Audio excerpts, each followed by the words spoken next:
3 years into the secret affair with Vincent, he suddenly announced his engagement. The bride wasn't me. Some acquaintances felt sorry for me, but Vincent coldly remarked, "If you feel so bad about it, why don't you marry her?" The fallen aristocrat. Later, with my grandfather gravely ill and the company in crisis, I was forced to reveal my pregnancy and inherit the family business. "Miss Nancy, is the child Vincent's?" I smiled gracefully at the reporters. "The child has nothing to do with Vincent." I heard that on that day, Vincent, seeing my slightly protruding belly on TV, was so furious he smashed everything in his house. Later, someone spotted the most low-profile and mysterious figure in Beijing gently coaxing a woman on the bustling street. "Louisa's child is nearly a year old and will soon call me Dad. Are you not going to give me a title?" When I opened the door to the private room, Vincent was on one knee, holding a large diamond ring, proposing. But the proposal wasn't for me. In front of him was a young woman in a white dress, elegant and beautiful. She was tearfully nodding, saying, "I do." I entered, and Vincent didn't even glance up, focused on placing the ring on the young woman's finger. Only when the young woman, accompanied by her friend, went to wash her face and touch up her makeup did Vincent casually look at me and say, "Ella is simple and timid. It took a lot of effort to win her over. Keep your past issues away from Ella, and she has already accepted my proposal. I plan to announce the engagement tomorrow." Vincent and I had been in a secret relationship for 3 years. Besides our families, only a few people in our circle knew the truth. When Vincent said this, everyone in the private room looked at me. I took a deep breath. "Vincent, can you hold off on announcing the engagement for now? Even if it's just for a month?" "No, half a month."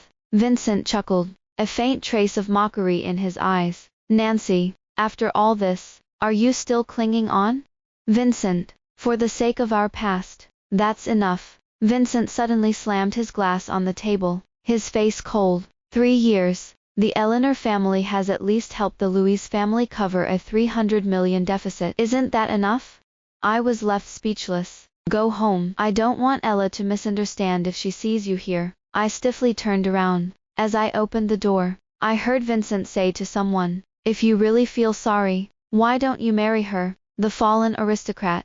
I couldn't help but laugh self-deprecatingly. The Louis family had indeed fallen, especially after my parents' death, and the company was almost in ruins. But Vincent had forgotten that it was the Louis family that saved his and his grandfather's lives many years ago. Instead, he only remembered the Louis family's forced favors. He resented the fact that he was pushed into a relationship with me by the Louis family. Vincent and E's engagement news quickly spread throughout Beijing. My grandfather, who was already critically ill due to my parents' death, was so enraged he was rushed to the ICU. While I kept vigil in the hospital day and night, my cousin led a group to invade the company. In the past, with the Eleanor family around, they were cautious and didn't dare act recklessly. Now, with me being an orphan, they were unrestrained. During a brief moment when my grandfather regained consciousness, he grasped my hand and said one sentence. "The Louis family's company is your parents' lifetime of hard work. Even if it's destroyed, it cannot be taken by those wolves with wild ambitions." I couldn't help but cry. "Don't worry, I have a plan." My cousin's family insisted that the Louis family's daughters couldn't inherit the family business, using this as an excuse to seize everything from the main branch of the Louis family. But I would never let them succeed. The week after Vincent announced his engagement, I made the most absurd but crucial decision of my life. I needed a child to inherit the Louis family business. Unable to meet the criteria for in vitro fertilization, I opted for natural conception. As for the child's father, the butler who had served my grandfather's generation, placed the final selection materials in front of me. "Miss, please take a look." The information was simple: a man from Hong Kong, with his mother's surname, likely from a single-parent family. His educational background was impressive, indicating high intelligence and good genes. A detailed medical report confirmed he was in excellent health with no hidden ailments. Most importantly, the face in the photo was stunningly handsome. "Maxwell, are you sure such an outstanding man needs to do this kind of business?" I couldn't help but feel some doubt. Maxwell smiled kindly. "It seems someone in his family is seriously ill and urgently needs money. I thought of my grandfather still in the hospital, and felt a pang of sympathy. Add another 500,000. Yes, miss. 12 days after Vincent announced his engagement, which also happened to be my fertile day, I met the man named Lucas. He wore a very ordinary black shirt and pants, seemingly from a budget store, but the clothes, though inexpensive, did not appear cheap on him.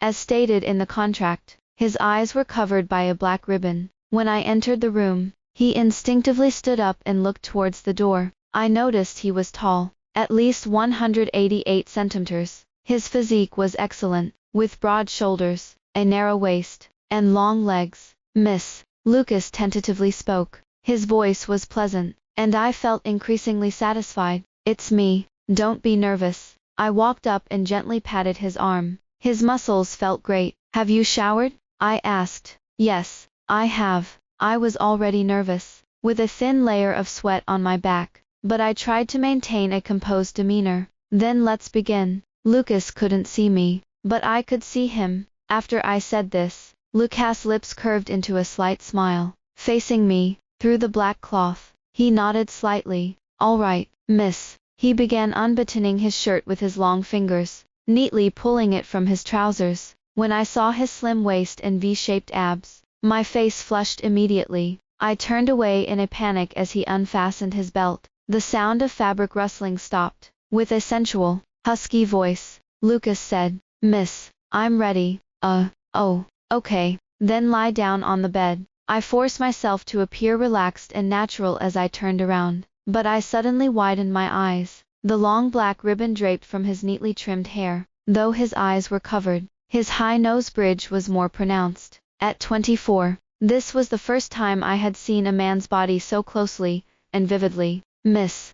Perhaps because I had remained silent, Lucas called out softly. He took a step closer, extending his hand as if searching for me. His fingertips touched my shoulder. After a brief pause, he lightly grasped my shoulder. In the next moment, he picked me up in his arms. My body sank into the soft bed. Lucas' hands were carefully positioned beside me, not pressing down on me. If you feel uncomfortable, miss, please let me know. My heart was racing so fast I felt dizzy, and almost couldn't breathe.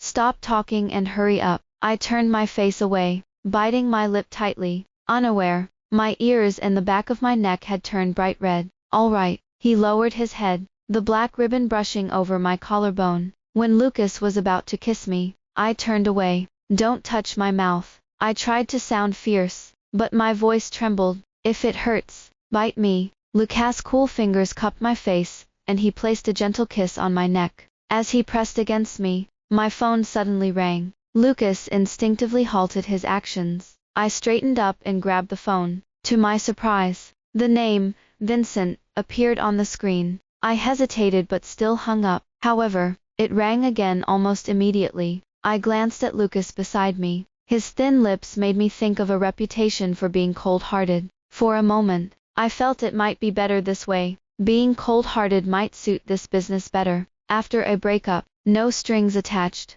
I answered the call. Vincent's voice sounded strangely unfamiliar. Nancy, why didn't you tell me Grandpa is in the hospital? It's not a secret. Where are you now? I'll pick you up, and we can go to the hospital together. No need, Nancy. Grandpa has been very good to me. I want to make sure he's at ease during this time. I said no. Thank you for your kindness, Nancy. You should understand the concept of, enough is enough, right?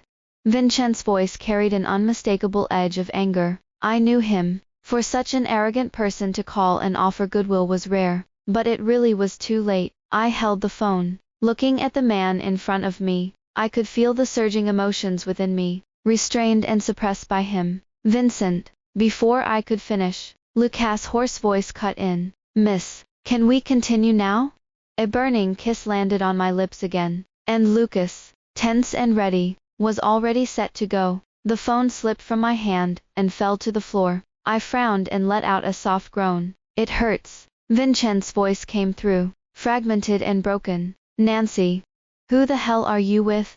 The screen went dark. I bit down hard on Lucas' forearm in pain. He paused for a moment before bending down again. this time both gentle and assertive. He kissed my lips. I instinctively tried to push him away, but after the light kiss, the pain felt piercing. Lucas suddenly stopped. The silk ribbon hanging from his brow brushed against my neck. In pain, I cried out, my fingers digging deep into his arm. His large hand that had been holding my waist had somehow loosened. He held me tightly, his long fingers brushing away the damp hair from my face. A hot but tender kiss landed again. As I gradually adjusted, lost in a daze, he took me underneath him once more. I briefly lost consciousness during the process, so I didn't know that, at that moment, Lucas had removed the ribbon covering his eyes. In the softly lit bedroom, he looked at my face, kissing slowly from my forehead down. When I opened my eyes the next morning, I found myself dressed in clean,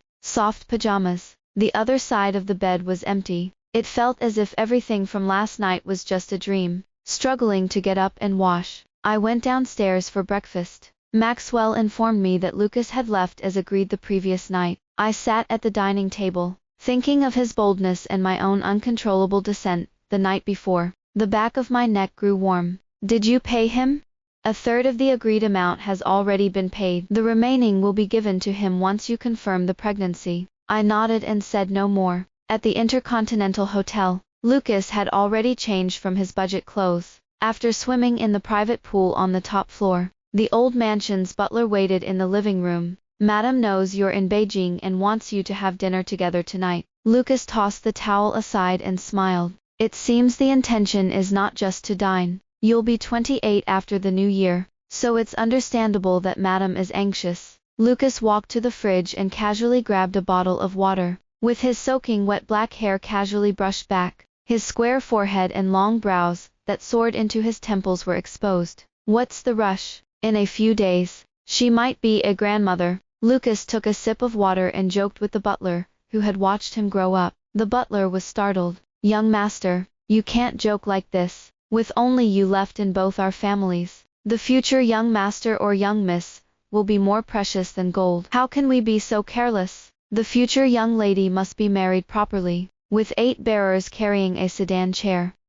I know that. Lucas sat down on the sofa and looked down at the still visible bite mark on his left arm. Thinking about that night, a gentle expression gradually appeared on his face. Things didn't go as planned. The period was only delayed by a day but arrived as usual. I came out of the bathroom and sat on the sofa, feeling a bit dejected. Recently, the turmoil outside had intensified, and my grandfather had fallen into a deep coma. The doctor said he could last at most a month. I called Maxwell over. Contact Lucas next month. Let's try again. Yes, miss. I stood up, took a few steps towards the door, then stopped and looked at Maxwell. Make sure to remind him of the rules. If it weren't for not wanting to face a completely unfamiliar man again, I probably wouldn't seek out Lucas. After all, that night, he had overstepped more than once. The day before meeting Lucas again, I ran into Vincent at a party. To my surprise, he wasn't accompanied by his fiancée Ella.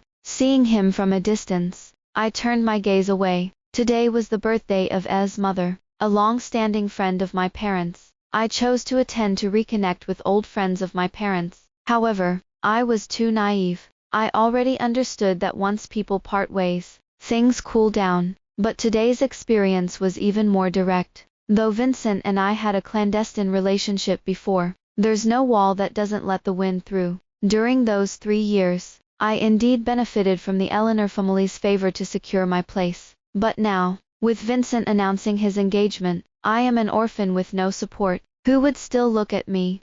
The raised wine glass lingered awkwardly. Ella's mother, who had just noticed me, clinked glasses with me, but clearly, there was no intention to chat with me. I naturally didn't want to embarrass myself. I raised my glass and walked to a secluded corner. Being treated so coldly, my mood was utterly miserable. I unconsciously drank more. Vincent approached at some point. Nancy, he looked at me with his usual high and mighty gaze. But I no longer felt the need to tread carefully to maintain our relationship as I once did. Vincent, I greeted him coldly and was about to leave. Vincent, however, stopped me. Nancy, a few days ago, I visited your grandfather. His condition is not good. Yes, the doctor has talked to me. Vincent's voice seemed a bit softer. Nancy, I've also heard about the recent turmoil in the Louise family. What do you want to say? I looked at Vincent calmly but distantly. When I was young, I was really naive. I thought that since we had known each other since childhood and grew up together, and given the Louise family's great favor to his family, he would treat me well. But I completely overlooked that if a man doesn't like you, no amount of favor can bind him, and our Louise family's attempt to repay favor was a petty move. Speaking of it, Vincent hasn't really wronged me. After all, matters of the heart can never be forced. Vincent took a step closer and gently held my hand. Nancy, if you weren't so stubborn, I might have helped you. Help me? Yes, after all, our lives were saved by your Louise family. Vincent smiled. I've been waiting for you to soften. Nancy, after all these years, I won't just ignore your plight. Vincent, just say it. What do you want? I won't marry you, but we can maintain our previous relationship. I looked at Vincent in surprise. After all, he had proposed to Ella with such earnestness and emotion that night. It all seemed like a facade. You already have a fiancé. So what, in this circle, who doesn't have a few love interests? Vincent looked at me arrogantly and self-assuredly. Nancy, given the Louise family's current situation, you know how to choose. Being with me will only benefit you. Vincent, I interrupted him with disgust. Before today, I really didn't hate you at all. On the contrary, I was reflecting on how the Louise family's attempt to leverage favor was a bit petty. But now, I no longer think that way. Nancy, you are an unmitigated scoundrel. If the Louise family knew that the person they saved was a backstabber, a thorough scoundrel, they would surely regret their act of saving you. Nancy, letting out momentary anger is of no benefit to you. Think about your parents' efforts. If they knew their legacy was squandered by you, they would never forgive you in the afterlife. If my parents knew that I had to act as your lover to save the company, they would definitely not forgive me in the afterlife. Nancy, you better think carefully. You know I won't give you a third chance. I picked up my wine glass and threw its contents in his face. Get out. Vincent's face turned ashen with anger. I was even prepared for him to hit me. After all, as a man of such prominence, he had never been insulted like this. Nancy, I'll wait for the day you regret it and come back begging me, Vincent said, and then turned and left. The surroundings buzzed with discussions. I stood there as if I hadn't heard, then turned and walked out. As soon as I got in the car, Maxwell's call came through. Miss, we've picked her up. Got it. I'm coming back now. I hung up and looked at the pitch-black sky outside the car window. If I can't conceive smoothly tonight, my time is truly running out. The car stopped downstairs at the villa. The lights were already on in my bedroom. I got out of the car, declined assistance, and stumbled upstairs alone. Lucas, as before, sat quietly on the sofa with his eyes covered. I pushed open the door and leaned against it, gazing at him through drunken eyes. Tonight, perhaps due to having drunk a lot, my emotions suddenly got out of control. Miss. Lucas must have heard the sound of the door opening. He turned his face, looking at me through the silk ribbon. I walked over step by step, my gaze landing on his face and body. The air was filled with a faint coolness of post-bath fragrance. The clothes he wore were clearly not his. They must have been prepared by Maxwell. They were obviously high quality and suited him well. Lucas stood up. He was a head taller than me, especially now. With me having kicked off my high heels, I felt somewhat inferior in his presence. I slightly raised my toes and reached out to grasp his collar. Lucas, who allowed you to kiss me? Who gave you permission? Miss, you still know I'm the miss? Your patron. Lucas seemed to chuckle lightly. Yes, miss, you're right. I overstepped. Dare you do it again? No, I won't. I patted his face with satisfaction. You're very obedient. I like it. I'm glad you like it, miss. I let go of his collar, took a step back, and looked him up and down. Are you not capable? Otherwise, why haven't I gotten pregnant? I saw Lucas visibly stunned. I'm giving you one last chance. If I still can't get pregnant this time, Lucas, I patted his handsome face again. The miss will find someone else.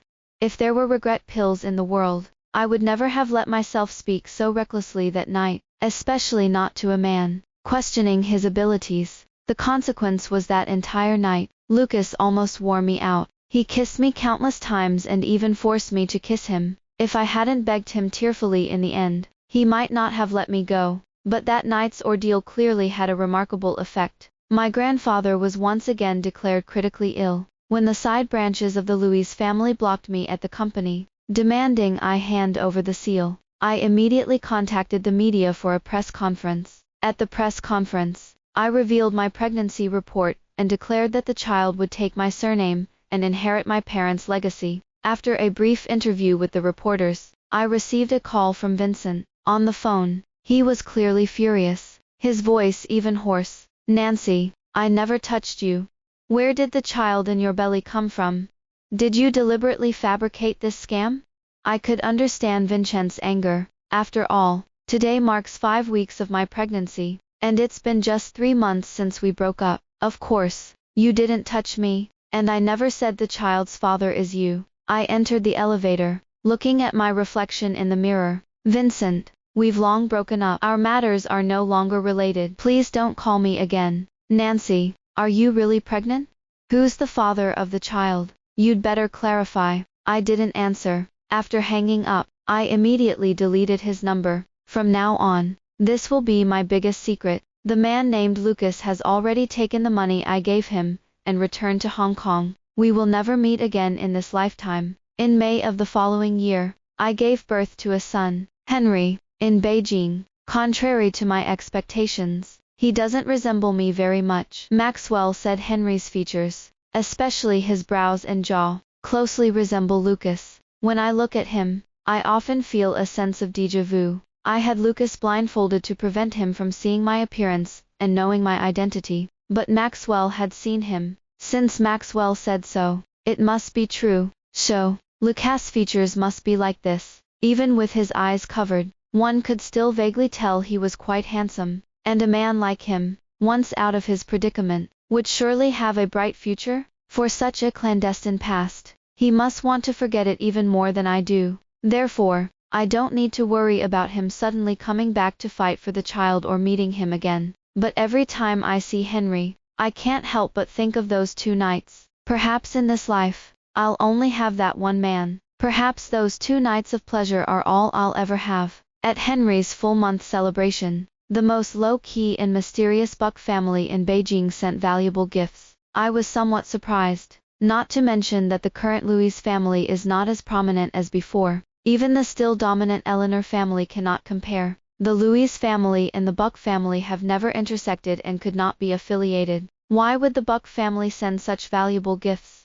What surprised me even more was that, on Henry's 100th day, Aunt Sophia actually came in person, and invited me to a small gathering 3 days later. I was very apprehensive and confused, but Aunt Sophia is a very gentle and loving elder, and she seemed to hold no ill will towards me, especially towards Henry. She showed great affection. During this visit, besides bringing me gifts, she also prepared a generous 100-day gift for Henry. When leaving, Aunt Sophia hugged Henry and reluctantly looked back several times. This made me suspicious. So, when I went to the appointment 3 days later, I specifically had Maxwell stay at home to look after Henry. Then, with just my assistant and driver, I went to Aunt Sophia's private club. As soon as my car stopped, a few people eagerly came up to greet me. "Nancy, please come in. Our lady has been waiting for you." "Yes, Our Lady instructed us to wait outside for your car."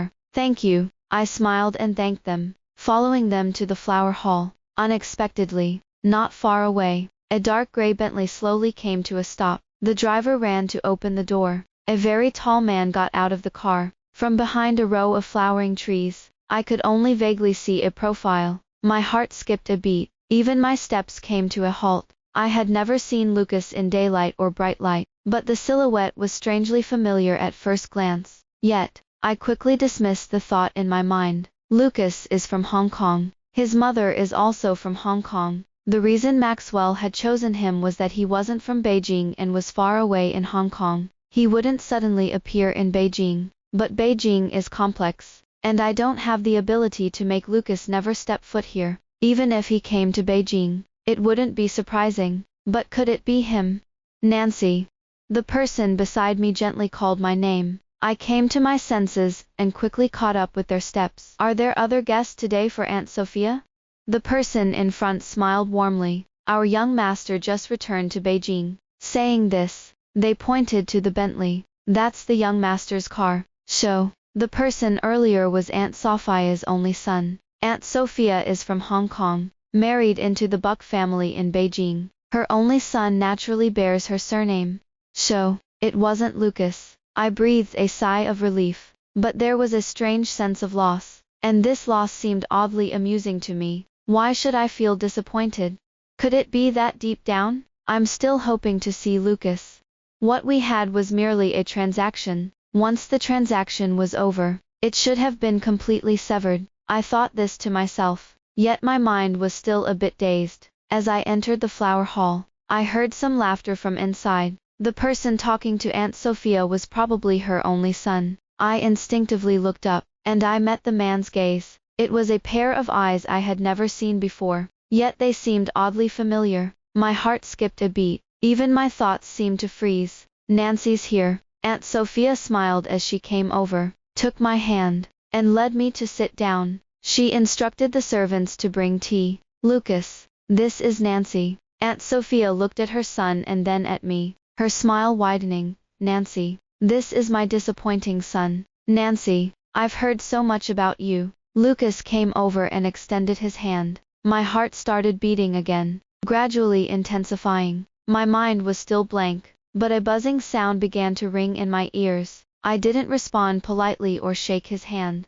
I even rudely asked Aunt Sophia, Aunt Sophia, what did you just call him? Aunt Sophia seemed surprised but still smiled. It's his name, Lucas. Lucas, I repeated in a daze. Lucas.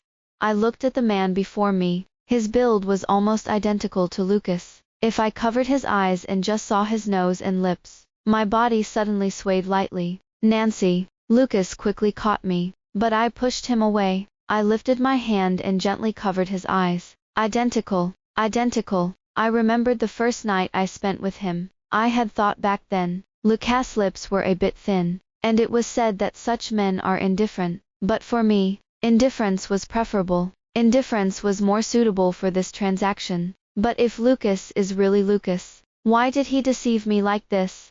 He was born with a silver spoon in his mouth, a young master of unapproachable wealth, yet he pretended to be a poor student, and even entered into such a ridiculous transaction with me. Fine, if it was for fun, for excitement. Once the transaction was over, it should have been completely cut off. So why did he suddenly appear in front of me? Why did he suddenly involve himself in my and my child's lives? At this point, I seemed to understand why the Buck family sent a gift for the full moon, why Aunt Sophia personally visited on Henry's 100th day, and why they doted on Henry so much. Because they knew Henry was Lucas' child. They wanted to take my child away. When my hand fell from Lucas' eyes, tears suddenly flowed uncontrollably. Lucas was clearly panicked. Nancy. He instinctively reached out to wipe my tears, but I pushed his hand away. I'm sorry. I'm feeling unwell and want to go home. Nancy, you look very unwell. Let Lucas take you home. I wiped away my tears. Looking at Lucas before me, I couldn't help but laugh. Lucas, should I call you Lucas? Or something else? Nancy, I didn't stay any longer, grabbed my bag, and turned to leave. Aunt Sophia and Lucas both followed me, but I didn't want to stop. Everything was too sudden, and I couldn't accept it. I felt like a fool who had been deceived. Nancy, can you listen to me for a few words? Lucas held my wrist. I shook him off without a second thought. If I remember correctly, the contract was very clear. Once the transaction is over, there should be no further connections between us. You took the money, so you should abide by the agreement. Lucas, I don't care if you are Lucas or someone else. Our relationship ended completely last year. I don't care what you suddenly want to do now that you've appeared in front of me. I took a deep breath, gradually calming down. I only have one thing to say. The child is mine, and has nothing to do with you. No one will take him from me. Nancy, I never intended to take the child. Fine, if that's the case, then I was wrong to suspect. Forget I said anything. I just want to go home now. Is that okay?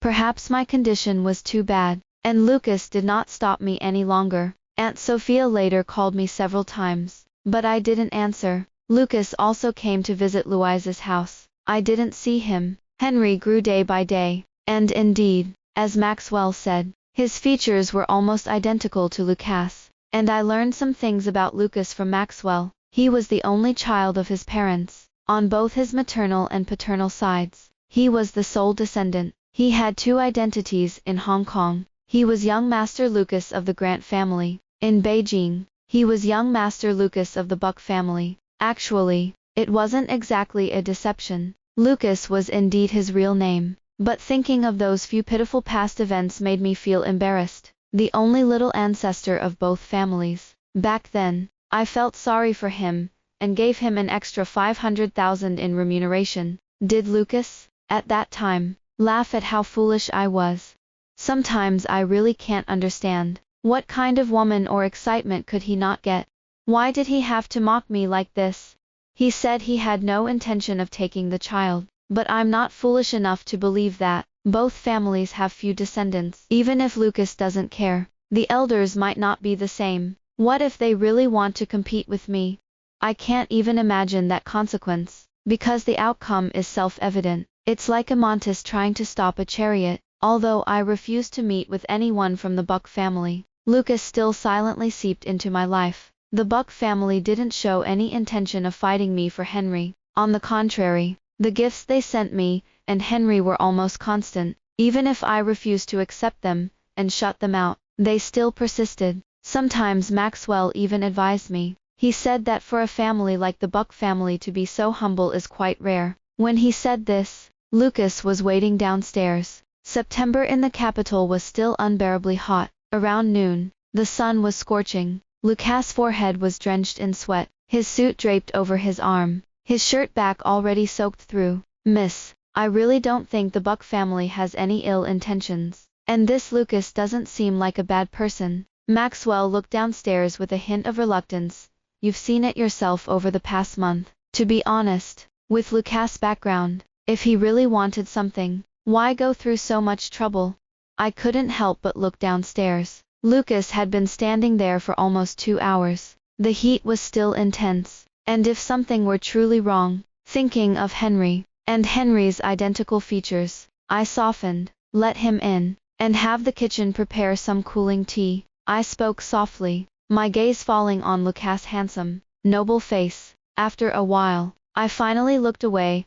I'll go downstairs in a bit and have a proper talk with him. Maxwell happily went downstairs, and I sat upstairs for a while, changed into a different dress before heading down. Lucas was sitting in the living room drinking tea. Seeing me come down, he put down his teacup and stood up. Nancy, I had the servants leave and asked directly, Lucas, let's have a proper talk today. What exactly are you and Aunt Sophia trying to achieve with all this?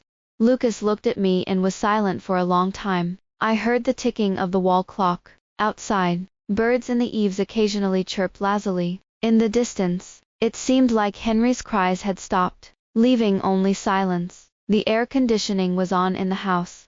Yet my heart was in turmoil, a mess. Just as I was about to ask him to leave again, Lucas suddenly spoke. Nancy, I want to marry you, formally and properly, with a grand ceremony. I was stunned. The teacup in my hand almost fell, but Lucas continued. Nancy, this idea wasn't a sudden whim, nor was it a decision made after careful consideration. What is it then?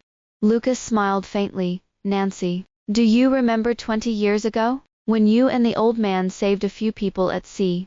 Of course, I remembered, though I was just a child back then. Later, my grandfather often told me about it, so I remembered it to this day. Vincent and Vincent's grandfather were among those we rescued. I was among the rescued, but Grandpa never mentioned you, because it was a cousin who took me out to sea, and he was afraid that if my family knew, they would investigate, so he hid my identity. At that time, I was only 8 years old. I was scared at sea and nearly lost my life. In the end, I only remember a word engraved on that yacht. Lucas' voice softened as he spoke, and there was a very small, very cute girl who gave me a cup of hot water. Nancy, I've always wanted to find that person and marry her. Lucas had been gone for a long time, but my emotions were still in disarray. I called Maxwell into the study. Maxwell, how did you find Lucas back then? Miss, actually, Lucas was the one who reached out to me first. Maxwell looked a bit hesitant. I had already chosen 2 people for you and was about to send the information over. But Lucas' information and resume were so clean and excellent that I privately leaned towards him. So I added him in. I didn't expect you would also choose him. I felt a mix of anger and amusement. He was indeed confident. Didn't he think about what if I hadn't chosen him? Then I remembered that I had actually seen his photo back then. The materials Maxwell sent included his ID photo. I was indeed attracted to his face at first glance. Maxwell, what do you think I should do now? Miss, you're still under 25. You said you wouldn't marry again, but I didn't agree with that. You're still young, with plenty of time ahead. If Lucas is sincere, you might as well give him a chance. Moreover, the Buck family doesn't seem to want to take the child away. Their sincerity is quite apparent. Maxwell sighed with affection. I know you were hurt by the Eleanor family and that Vincent bastard, but there are still good men in this world, aren't there? But he deceived me. Why didn't he come to me directly, saying he wanted to repay us? There are many ways he could repay us. Why do it this way? Maxwell couldn't help but laugh. Isn't it because you were too impatient? If Lucas hadn't intervened, you might have already cooked the rice with someone else. It's a stopgap measure. Lucas was afraid of missing his chance and regretting it for life. I grabbed a pillow and covered my face tightly. But I'm angry, and I dislike him. Why should I give him a chance? Even if I wanted a relationship, it wouldn't necessarily be with him. There are plenty of handsome, outstanding men in the capital. Maxwell chuckled. Fine, miss, you can date whoever you want. But he still leaned his elbow outward once more. As soon as there was any sign of movement from my side, Lucas knew about it first. Even when I was just sitting in a cafe with a date in the afternoon, Lucas Bentley was parked by the street, although we were both unmarried. I felt as if I was caught red-handed at that moment. Lucas didn't disturb me. He didn't even get out of the car, but I was restless and had to find an excuse to send my date away. As dusk began to fall, I took my bag and got up to leave. Lucas also got out of the car. In the twilight, streetlights lit up one by one, bathing him in their glow. I pretended not to see him. Walking straight down the street, I didn't look back until I reached the intersection, but I knew he was definitely following me.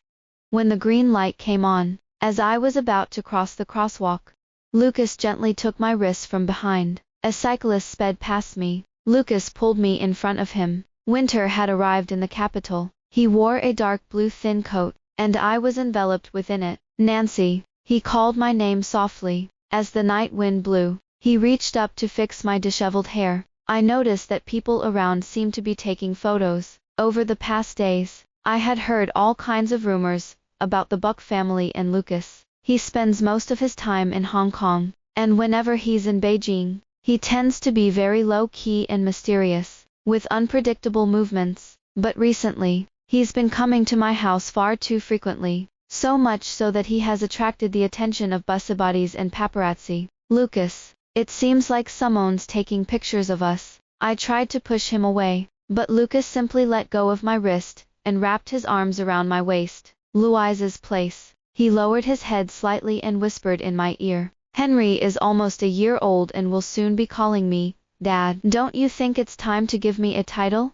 The photos and videos have been creating a stir in Beijing. Some people even went so far as to compare Lucas' lip movements in the footage, trying to figure out what he said to me at the time. Even Vincent came by Louise's place. It's truly odd. He used to love Ella so much, but even though they announced their engagement almost 2 years ago, they still haven't had the wedding. I met him in the reception room. Vincent cut straight to the point. Is the child Lucas? I didn't answer but countered with a question. What does that have to do with you? Nancy, Lucas comes from a prestigious family, and both the Buck family and his maternal family have no other heirs. Do you think his interest in you has any other motive? He just wants to take the child away. Whether that's true or not, what does it matter to you?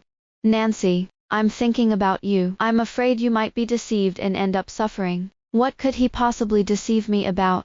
If he were to take Henry, he could change his surname. You're overthinking. Lucas arrived quickly, likely because Maxwell tipped him off. I leaned back on the soft sofa, comfortably sipping my hot tea. Lucas strode into the living room, covered in snow. The servant soon brought his favorite Longjing tea. He sat down beside me, looking completely at ease as if he were in his own home. Vincent's face showed discomfort, but he held firm. Do you really believe Lucas doesn't have such intentions? Henry is your child, and a son at that, even if you don't care. Do the elders from the Buck or Grant families? I held the teacup and looked down at the floating tea leaves. Actually, this was something I was curious about too, but I had never asked Lucas. Lucas sipped his tea, the lid making a crisp sound. The warmth of the room contrasted sharply with the snowstorm outside. I set down my cup and looked up at the snowy scene, but Lucas took my hand. Henry will always carry his mother's surname, and it won't be changed. When he said this, Vincent looked stunned. Lucas, do you really mean that? I couldn't help but look at him. Let time be the judge. Anyone can say nice things. Anyone can make promises. Vincent's face grew increasingly pale. Indeed, he knew best about the promises his grandfather once made. In the end, they all turned out to be empty. When Grandpa entrusted me to him, he also promised to take good care of me and to protect the Louis family. But in the end, I found peace. At this moment, I was completely at peace. We hope for a return and thus end up thoroughly disappointed. And when we don't seek anything in return, heaven provides us with the best arrangement. For instance, sending Lucas to my side. After our engagement, he started staying at Louise's place as if it were his own. Still the same bedroom, still those peaceful nights. The only difference was, Lucas' face was no longer covered with a black ribbon. We had both had a little to drink. When I was tipsy, I pushed him onto the sofa and took a serious look at him, for the first time. What are you thinking about? I'm wondering why you're doing this. To repay the life-saving favor. Of course, there's nothing else I can offer, but myself. But it's me who ends up losing. Lucas laughed softly, holding me tightly, and resting his chin on my neck. Louise's place. It's my fault. You certainly have faults. You don't know how much I dislike you, and you don't know how much I like you. Will you really let Henry carry my surname?